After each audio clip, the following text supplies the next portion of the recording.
I'm Sarah Burtch with Brockvilleist News, and here are your top headlines. Today, January 30th, 2026. When a fire alarm was triggered at Gananoque Intermediate and Secondary School at approximately 9:45 a.m., students and staff were temporarily displaced outdoors for about 40 minutes while Gananoque Fire Service crews responded to the call. Although the investigation revealed it was a false alarm, the situation was definitely not ideal. Students were writing exams, and there was also a volleyball tournament happening, so students were waiting outside in t-shirt and shorts. Their neighbor, the Gananoque Curling Club, quickly opened its doors without hesitation, welcoming students and staff inside to shelter from the winter elements and frigid temperatures, while firefighters made sure the school was safe to re-enter. Read more at brockvilleist.com. At their regular meeting on Tuesday, January 27th, Brockville City Council adopted the city's 2026 municipal budget.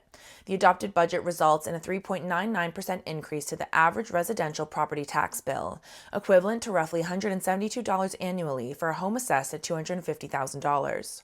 Total municipal spending supported by the tax levy will reach $48.48 million in 2026, a 5.67% increase over last year. In council chambers on Tuesday, January 27th, MPP Steve Clark opened the meeting by delivering a major announcement, the securing of $24.5 million in provincial funding to renovate the aging Centeen main pumping station. The funding will target major upgrades at the pumping station, a facility that has been in operation since the 1960s.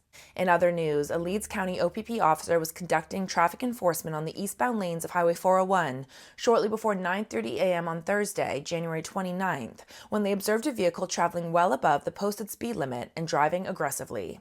The vehicle exited the highway at Stewart Boulevard in Brockville and later struck two parked vehicles and a fountain on Courthouse Boulevard.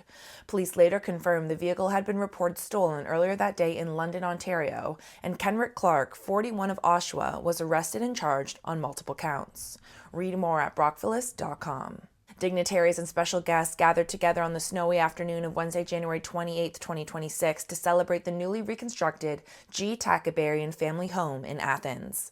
The ribbon-cutting ceremony marked the successful completion of the major long-term care redevelopment, aimed to significantly expand capacity for seniors in Leeds and Grenville.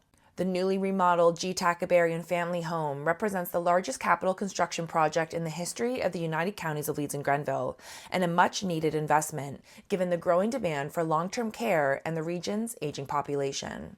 For more on these stories and other local news, visit brockvilleist.com. You can use my code SarahB2026 for 10% off your subscription. Thank you for supporting local journalism.